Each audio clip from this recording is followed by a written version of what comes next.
লাহোরে শেষ হলো টাইগারদের 3 দিনের অনুশীলন। পাকিস্তানের টপ অর্ডার ব্যাটারদের নিয়ে আলাদা পরিকল্পনা, পেসারদের রাওয়ালপিন্ডির উইকেট থেকে সুবিধা পাওয়ার আশা। ছাত্র আন্দোলনে অস্থিরতা বাড়ছে পাকিস্তানে। বাংলাদেশের বিপক্ষে টেস্ট সিরিজ নিয়ে সতর্ক পিসিবি। চ্যাম্পিয়ন্স ট্রফির আগে ভাবমূর্তি অক্ষুণ্ণ রাখতে মরিয়া। নতুন মালিকানায় আসবে ঢাকা ফ্র্যাঞ্চাইজি, যেখানে দলটার মালিকানায় থাকবেন ঢালিউড সুপারস্টার শাকিব খানও। সবকিছু চূড়ান্ত, তাই তো স্টেডিয়ামের গ্যালারিতে ফ্র্যাঞ্চাইজি মালিকের ভূমিকায় শাকিব খানকে দেখার অপেক্ষায়। আসসালামু আলাইকুম সুপ্রিয় দর্শক বন্ধুরা, এবার পাকিস্তানে বাংলাদেশ ক্রিকেট টিম গিয়ে মহা দুশ্চিন্তায় পড়ে গিয়েছে। দর্শক বন্ধুরা, এবার পাকিস্তানেও একের পর এক অস্থিরতা বেড়েই চলেছে। বাংলাদেশের মতো পাকিস্তানেও ছাত্র আন্দোলন শুরু করেছে, আর এতেই পাকিস্তান সরকার এবার শেষ পর্যন্ত ইন্টারনেট বন্ধ করতে বাধ্য হয়েছে। তো দর্শক বন্ধুরা, তবে কি শেষ পর্যন্ত একের পর এক অস্থিরতা বেড়েই চলেছে এবং সেই সাথে শেষ পর্যন্ত কি টেস্ট সিরিজ হচ্ছে? তো দর্শক বন্ধুরা, অন্যদিকে এবার বাংলাদেশের বিপিএলে নতুন করে নাম লিখিয়েছেন সাকিব খান এবং সেই সাথে তিনি নতুন দল কিনে বাংলাদেশকে এগিয়ে নিতে চান। তো দর্শক বন্ধুরা, চলুন আমরা দেখে নিই ক্রীড়াঙ্গনের বেশ কিছু গুরুত্বপূর্ণ তথ্য। অবশ্যই পুরো ভিডিও দেখবেন, তাহলে সকল বিষয়গুলো পরিপূর্ণ বুঝতে পারবেন। এদিকে ছাত্র আন্দোলনে বেহাল দশা পাকিস্তানে। এমন অবস্থায় কিছুটা অনিশ্চয়তা দেখা দিয়েছে 21 আগস্ট থেকে শুরু হওয়া বাংলাদেশ পাকিস্তান টেস্ট সিরিজ নিয়ে। তবে খেলার মাঠে রাজনীতির প্রভাব পড়তে দিতে চায় না পিসিবি। আগামী বছর চ্যাম্পিয়ন্স ট্রফির আগে এই টেস্ট সফলভাবে শেষ করার লক্ষ্য পাক বোর্ডের। বাংলাদেশের ছাত্র আন্দোলনের মতো পাকিস্তানেও বিক্ষোভ শুরু করেছেন দেশটির ছাত্ররা। নানা দাবিতে বিক্ষোভে উত্তাল পাকিস্তানের বিভিন্ন শহর। দেশটির সাবেক প্রধানমন্ত্রী ইমরান খানের মুক্তির দাবিতে বিক্ষোভের ডাক দিয়েছেন শিক্ষার্থীরা। আগামী 30 আগস্টের মধ্যে সাবেক প্রধানমন্ত্রী ইমরান খানের মুক্তির দাবিতে সরকারকে আলটিমেটাম দিয়েছে পাকিস্তান স্টুডেন্ট ফেডারেশন PSF। দাবি পূরণ না করা হলে দেশব্যাপী বিক্ষোভের হুমকিও দেওয়া হয়েছে। এমন কঠিন সময়ে পাকিস্তান জুড়ে ইন্টারনেট ব্যবহারে সমস্যার মুখে পড়েছেন ব্যবহারকারীরা। কোথাও ইন্টারনেট বন্ধ রয়েছে, কোথাও খোলা থাকলেও গতি বেশ কম। বিষয়টি নিয়ে ইন্টারনেট সংযোগ সরবরাহকারীরা কিছুই বলতে পারছে না। আন্দোলন বেগবান হতে দিতে চায় না শাহবাজ সরকার। এ কারণেই ইচ্ছে করে ইন্টারনেট বিভ্রাট সৃষ্টি করা হয়েছে বলে দাবি শিক্ষার্থীদের। এমনিতেই রাজনৈতিক অস্থিরতার বলি পাকিস্তান। 2009 সালে লাহোরে সন্ত্রাসী হামলার পর থেকে বন্ধ ভারত পাকিস্তান দ্বিপাক্ষিক সিরিজ। ধীরে ধীরে পরিস্থিতি স্বাভাবিক করার চেষ্টা করছে দেশটির সরকার। আগামী বছর ফেব্রুয়ারিতে চ্যাম্পিয়ন্স ট্রফির আয়োজক পাকিস্তান। তার আগে কোনো ধরনের অপ্রীতিকর পরিস্থিতি হলে আসর সরিয়ে নিতে পারে ICC। তাই বাংলাদেশের বিপক্ষে টেস্ট মাঠে গড়ানো নিয়ে চ্যালেঞ্জের সামনে পাকিস্তান ক্রিকেট বোর্ড। আন্দোলনের প্রভাব যেন খেলার মাঠে না পড়ে তা নিয়ে সতর্ক অবস্থানে পিসিবি। IPL-এ শাহরুখ খানের কলকাতা নাইট রাইডার্স কিংবা প্রীতি জিন্তার পাঞ্জাব কিংসকে দেখে অভ্যস্ত বাংলাদেশের ভক্তরা। এবার নিজ দেশের টুর্নামেন্টেও দেখা যাবে একই চিত্র, কারণ আগামী BPL-এর নতুন মালিকানায় আসবে ঢাকা ফ্র্যাঞ্চাইজি, যেখানে দলটার মালিকানায় থাকবেন ঢালিউড সুপারস্টার শাকিব খানও। সবকিছু চূড়ান্ত, তাই তো স্টেডিয়ামের গ্যালারিতে ফ্র্যাঞ্চাইজি মালিকের ভূমিকায় শাকিব খানকে দেখার অপেক্ষায় তার কোটি কোটি ভক্তরা। এমনিতে BPL-এ প্রায় প্রতি বছরই দেখা মেলে নানা পরিবর্তন। ফ্র্যাঞ্চাইজিগুলোর মালিকানায় পরিবর্তন আসা তো নিয়মিত ঘটনা।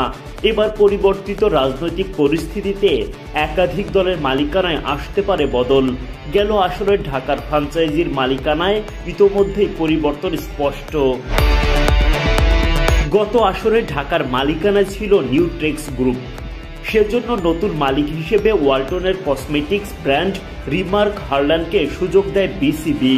ইতোমধ্যে ফ্র্যাঞ্চাইজি ফি 1.5 কোটি টাকা বিসিবির অ্যাকাউন্টে জমা দিয়েছে প্রতিষ্ঠানটি। রিমার্ক হার্ল্যান্ড ওয়ালটনের কসমেটিক্স ব্র্যান্ড হলেও জানা গেছে সেখানে ঢালিউড সুপারস্টার শাকিব খানের উল্লেখযোগ্য মালিকানা রয়েছে। তাই তো এর মাধ্যমে শাকিবও BPL-এর ঢাকা ফ্র্যাঞ্চাইজির মালিকদের একজন বনে গেলেন। তারা চাইলে নতুন নামে কিংবা দুর্দান্ত ঢাকা নামেই টুর্নামেন্টে অংশ নিতে পারবেন। শুধু ঢাকা নয়, আরও কিছু দল নিয়ে হচ্ছে জল ঘোলা। টুর্নামেন্টের সফলতম দল কুমিল্লা ভিক্টোরিয়ান্সের মালিক নাফিসা কামালের খোঁজ নেই। গুঞ্জন রয়েছে পরিবর্তিত রাজনৈতিক পরিস্থিতিতে ইতোমধ্যেই তিনি দেশ ত্যাগ করেছেন। তাই তো এই দলটার অংশগ্রহণ এখনো অনিশ্চিত। সব জটিলতা কাটিয়ে সেপ্টেম্বরের শেষ দিকে প্লেয়ার্স ড্রাফট সম্পন্ন করার আশা বিসিবির। আর টুর্নামেন্টের জন্য সময়সীমা ধরা হয়েছে 26 ডিসেম্বর থেকে 7 ফেব্রুয়ারি পর্যন্ত। পাকিস্তান অধিনায়কেরই ক্ষতি করছে আইসিসি। আইসিসির র্যাঙ্কিংয়ে শীর্ষস্থান যে কোনো ক্রিকেটারের জন্যই গর্বের। তবে এবার সেই আইসিসি র্যাঙ্কিং নিয়েই প্রশ্ন তুলেছেন পাকিস্তানের সাবেক ক্রিকেটার বাসিত আলী। আইসিসি ওডিআই ব্যাটসম্যানদের র্যাঙ্কিংয়ে শীর্ষে আছেন বাবর আজম। সবশেষ প্রকাশিত র্যাঙ্কিংয়ের দ্বিতীয় স্থানে উঠে এসেছেন রোহিত শর্মা, 3-এ শুভমান গিল ও 4-এ আছেন বিরাট কোহলি। তবে 2023 সালের নভেম্বরের পর কোনো ওয়ানডে ম্যাচ না খেলেও শীর্ষস্থান ধরে রেখেছেন বাবর, যা বেশ অবাক করেছে পাকিস্তানের সাবেক ক্রিকেটার বাসিত আলীকে। আইসিসির র্যাঙ্কিং নির্ধারণ প্রক্রিয়া নিয়েও প্রশ্ন তুলেছেন তিনি। যখন আমি আইসিসির র্যাঙ্কিং দেখছিলাম, বাবর আজম শীর্ষে ছিলেন, 2 নম্বরে রোহিত শর্মা, 3 নম্বরে শুভমান গিল এবং তারপরে চতুর্থ স্থানে বিরাট কোহলি। বাকি নামগুলো আমি পড়ার প্রয়োজন মনে করিনি, কারণ প্রথম 4 জনের মাঝে ট্রাভিস হেড এবং রাচিন রবীন্দ্রের নাম দেখিনি। আমার মনে হয় আইসিসি চায় যাতে বাবর পারফর্ম না করুক, সে ওডিআইতে 1 নম্বর হয়েই খুশি থাকুক। এই র্যাঙ্কিংগুলো কারা করে, কিসের ভিত্তিতে বাবর আজম এখানে শীর্ষে থাকে? পাকিস্তানের তারকা ব্যাটসম্যান বাবর আজম গেল বছর বিশ্বকাপের পর থেকে ওডিআই আইসিসি র্যাঙ্কিংয়ে শীর্ষেই আছেন। আইসিসি র্যাঙ্কিং মূলত আগের পারফরমেন্স এবং বর্তমান পারফরমেন্সের রেটিং পয়েন্ট নিয়ে করা হয়। তার ভিত্তিতে সবচেয়ে বেশি 824 পয়েন্ট নিয়ে শীর্ষে অবস্থান করছেন বাবর। এর মাঝে পারফরমেন্স করে কেউ ছাড়িয়ে যেতে পারেননি তাকে।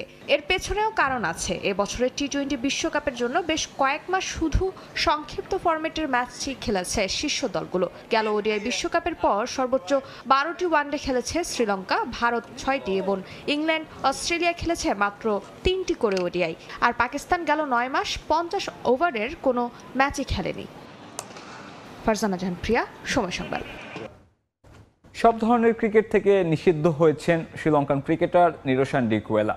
লঙ্কান প্রিমিয়ার লিগ 2024 আসরে অ্যান্টি ডোপিং আইন ভঙ্গের অভিযোগ আনা হয়েছিল তার বিরুদ্ধে। পরে অভিযোগের সত্যতা পাওয়ায় এবার অনির্দিষ্টকালের জন্য ক্রিকেট থেকে নিষিদ্ধ হলেন লঙ্কান এই ক্রিকেটার। এক বিবৃতির মাধ্যমে বিষয়টি নিশ্চিত করেছে Sri Lankan cricket board. Anti doping test নেয়ায় বিষয়টি বিশ্ব অ্যান্টি ডপিং এজেন্সি ওয়ার্ডের নির্দেশনা ছিল, যাদের সঙ্গে সহযোগিতায় ছিল এসএলসি। এলপিএল চলাকালে ডোপিং টেস্ট দেন নিরোশান ডিকুয়েলা। এরপরই সেখানে আইন ভঙ্গের প্রমাণ মেলে তার বিরুদ্ধে। এলপিএলে বাজে পারফরমেন্সের জেরে ভারতের বিপক্ষে সিরিজেও সুযোগ হয়নি এই ব্যাটারের। আগেও কয়েকটি বিষয়ে বিতর্কিত হয়েছিলেন ডিকুয়েলা। 2021 সালে করোনা মহামারী চলাকালে বায়োবাবল ভেঙে আলোচিত হয়েছিলেন এই ক্রিকেটার। এবার এই কাণ্ডে এখন ক্যারিয়ার। তো দর্শক বন্ধুরা, আপনারা হয়তো পুরো ভিডিও দেখে এবং সেই সাথে এই সকল বিষয়গুলো জেনে অবশ্যই বুঝতে পেরেছেন এবার শেষ পর্যন্ত পাকিস্তানেও ছাত্র আন্দোলন শুরু হয়েছে, আর সেই আন্দোলনকে কেন্দ্র করে অস্থিরতা একের পর এক বেড়েই চলেছে। তো দর্শক বন্ধুরা, তবে কি শেষ পর্যন্ত এভাবেই প্রতিটি দেশে একের পর এক অস্থিরতা ছড়িয়ে পড়েছে, আর এতেই বিশেষ করে বাংলাদেশি ক্রিকেটেও বেশ কিছু রদলবদল আসছে এবং সেই সাথে বেশ কিছু লসের মুখোমুখি হতে যাচ্ছে। তো দর্শক বন্ধুরা, আপনারা পুরো ভিডিও দেখে এবং সেই সাথে সাকিব খানের দল কেনাকে কেন্দ্র করে আপনাদের কাছে কি মনে হচ্ছে? তবে কি আইপিএল এর মতো জনপ্রিয়তার এগিয়ে যাবে বাংলাদেশ প্রিমিয়ার লিগ? অবশ্যই কমেন্ট করে জানিয়ে দিবেন। তো দর্শক বন্ধুরা, ভালো থাকুন, সুস্থ থাকুন, আল্লাহ হাফিজ, আসসালামু আলাইকুম।